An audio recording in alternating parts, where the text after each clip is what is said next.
Do you ever read a book about a great preacher from the days of yore, which is apparently a long time ago, or you're listening to a sermon and somebody quotes one of the greats like Spurgeon or Newton or maybe a Thomas Watson, and you wonder, I wonder what it would have been like to listen to that great guy preach. We have some contemporary greats today. Some of America's finest preachers are alive, well, and still preaching, and you are about to hear one of them, Ray Comfort, answering the question, what is America's number one sin? If I was to ask you, what do you think the number one sin in America is, I wonder how you'd answer that. Would you say abortion, adultery, fornication, pornography, homosexuality? Is it violence? What is the number one sin? I believe it's idolatry, because God saw fit to address idolatry in the first two of the Ten Commandments. And sadly, much of the church couldn't even define what idolatry is. You know what idolatry is? It's making a god in your own image, having another god before him, creating a god you feel comfortable with. Ray Comfort, bringing some heat to a pastor's conference, a seminary. No, this was a youth conference.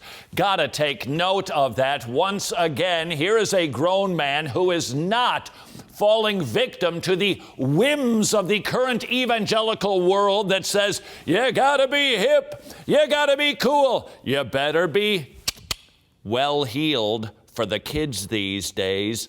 Instead, Ray Comfort rejecting all of that. Now, that's not to say that that flannel shirt that he's wearing isn't totally Beau Brummel, but he is not dumbing anything down. He's not being silly. He's not being stupid. He preached for an hour to a mega youth conference in Oklahoma, and he kept their attention. It can be done. Idolatry was the subject matter, a study of the first and second of the Ten Commandments, understanding what exactly our problem is, because all of the other commandments that we break, the other 8, are grounded in the 2. When you blow it on the first 2 commandments, that is ultimately what leads to all of the other sins. So we would do well to understand what exactly idolatry is. This is normally how idolatry works. It works like buffets. You like buffets? I do. Served instantly, what you want, when you want it, and you get more if you want it, just like that. That's what idolatry's like. In a buffet, you go out and you take the sweet things you like, and you make a meal that delights your heart. Well, that's what idolatry does. It takes all the nice things about God, His holiness is left aside, His justice is left aside, His righteousness left aside, but you take mercy and love and kindness and sweet, and you create a nice big sweet God that you can cuddle up to and not feel uncomfortable with. That sin leads to all other sins. When we do not understand God rightly, we will blow it in every single category. Of course, we could talk about the idolatry of other world systems, but let's focus in on our idolatry, how we as evangelicals, and I agree with Ray, predominantly in evangelical Christianity, to our lament, is not the God of the Bible.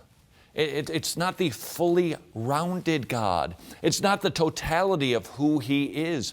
We've turned Him into a gentle genie that we just cuckoo-ca-choo adore for about 20 minutes on Sunday morning, but for the most part, that's the end of it. Survey after survey, study after study reveals that people who profess to be Christian are simply not acting like it. And the reason they don't act like a Christian is because they're not believing like a Christian. We have lost the fear of God in our nation. And one major contributor to this is the gospel that's been proclaimed. The gospel of God has a wonderful plan for your life. If that's what you preach, let me challenge you tonight as to the scriptural nature of that. Firstly, let's deal with the abundant life. Well, God has a wonderful plan for your life. Jesus spoke of abundant life. You know what the word abundant means? Full. That's all it means. The Apostle Paul had an abundant life, full of beating, stoning, shipwreck, imprisonment, and martyrdom. A very full life. Everywhere he went, he was hated for his name's sake. Tell Stephen about the wonderful plan as rocks crush his bones and kill him. Or the first 11 disciples murdered for their faith. Or read Fox's Book of Martyrs and see how the church foundation is soaked in blood. Not just Fox's Book of Martyrs, but the Bible is soaked in blood. Prophets, true preachers of the word, were regularly stoned, beaten, thrown in wells because people were rejecting the knowledge of the true God. Today, it makes an appearance as God has a wonderful plan for your life. In other words, whatever you think would be best for you, that's what God wants for you too. Here's a little tip for all of us. God does not give us the life we want. God gives us the life we need, and that can look radically different than sunshine, roses, and a lot of money in the bank. Instead, the gospel is not about a wonderful plan, because the only promise that we have in the New Testament as believers is not wealth. It is not perfect health. It is not perfectly happy families. In fact, divided families, trials, tribulation, temptation, and persecution. Does God have a wonderful plan for our lives? Define wonderful. What we think is wonderful, stuff, ease, luxury, well-behaved kids, not really what God is primarily little interested, but not primarily interested in.